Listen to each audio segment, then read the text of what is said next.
Bien, señores. En algunos casos se habla mucho y se recurre a una exclusividad de opinión que dicen, hablan los expertos. Los expertos deben hablar, lo que conocen los detalles, pero fundamentalmente los expertos hablan en el orden técnico.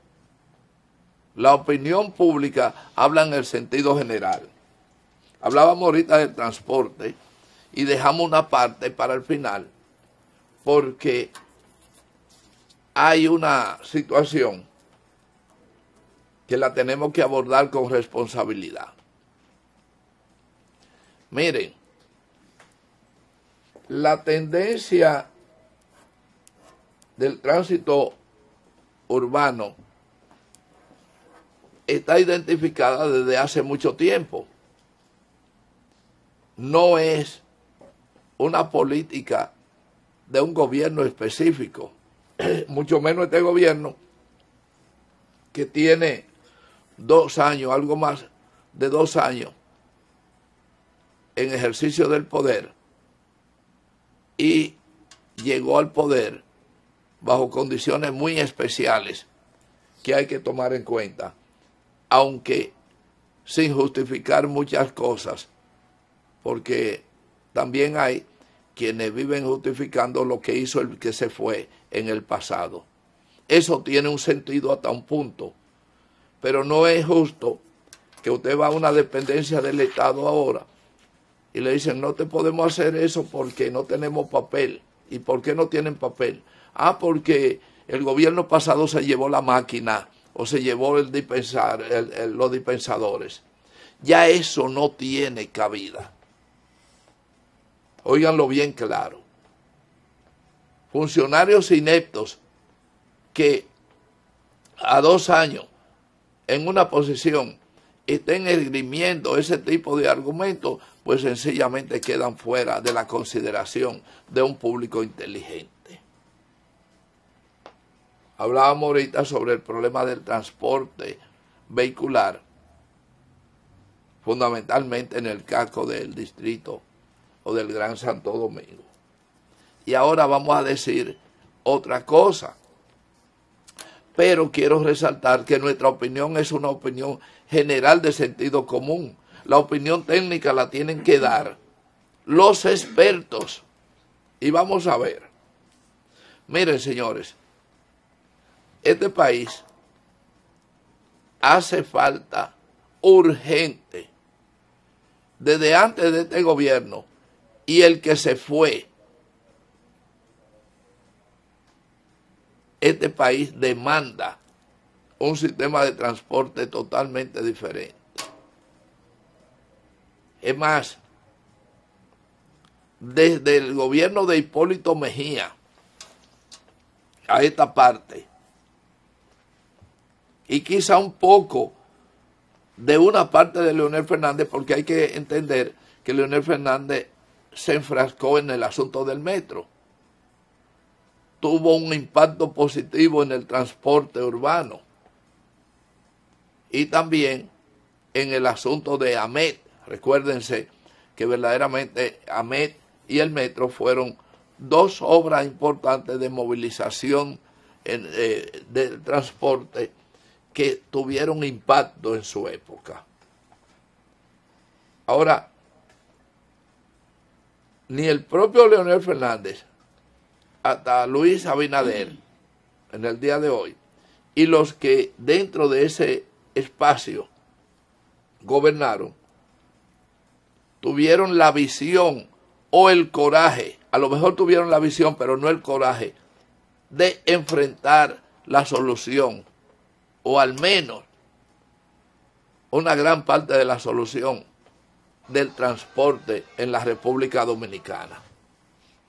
Y esa solución, vista por una opinión de sentido común, indica que este país debió tener un sistema de transporte ferroviario que lo tuvo en el siglo XIX y por razones que ustedes conocen, se interrumpió. Pero esa interrupción ha beneficiado a mucha gente que hasta el día de hoy pues son opuestos, al menos no actúan para solucionar el problema, porque sus negocios están cimentados en el desorden del transporte. Y eso hay mucho por donde hablar. Pero como nos caracterizamos por decir siempre que, equivocado o no, nuestras opiniones tienen también la solución, planteamiento de solución. Los técnicos, los expertos son los que tienen que buscar la forma de cómo hacerlo, pero la opinión ciudadana, la opinión del pensador civil, del ciudadano, está bien clara, establecida. Miren, señores, del Cibao hacia la ciudad de Santo Domingo es el mayor movimiento que relaciona el negocio, la actividad agropecuaria en mayor cantidad. Es decir, la ciudad de Santo Domingo se abastece vía el Cibao. Y naturalmente, por eso debe tener un sistema de transporte adecuado, al menos 30 kilómetros fuera del casco de la ciudad. Y justamente hoy un proyecto se lleva el peaje que está en el 22 o el 25, lo movería ese proyecto hacia el kilómetro 30 aproximadamente, porque ya ese peaje está dentro de la ciudad. Me refiero al peaje de la línea del Cibao. Y eso dará facilidades para la ampliación que se está haciendo de la carretera Santo Domingo Norte. Y está muy bien. Ya ese peaje ahí está dentro de la ciudad y es infuncional, simplemente nada más que cobrar dinero. Pero 30 kilómetros aproximadamente, 30 o 34 kilómetros, estamos hablando de que estaríamos casi en Villa Altagracia, y la ciudad se expande en ese orden. Vemos por el sur que tenemos un peaje en la 6 de noviembre, ahí a poco paso de la esquina caliente, también hay un peaje. Y hacia el este, la avenida Las Américas, que tiene el peaje antes de llegar al aeropuerto. Eso se estila, pero ahí está. Pero miren una cosa. El Cibao y el sur son los dos puntos de mayor importancia. En primer lugar el Cibao y en segundo lugar el sur. La solución para el Cibao se está trabajando. Es decir, la ampliación de la autopista del Cibao está bastante adelantada, tiene modernidad, etcétera. Aunque no sea lo suficiente, porque las estructuras de la ingeniería rural y urbana así lo determinaron. Los grandes errores que cometieron están hoy, impiden muchas cosas en su amplitud. Pero ya tenemos, como hemos dicho, una parte importante con la parte del Cibao.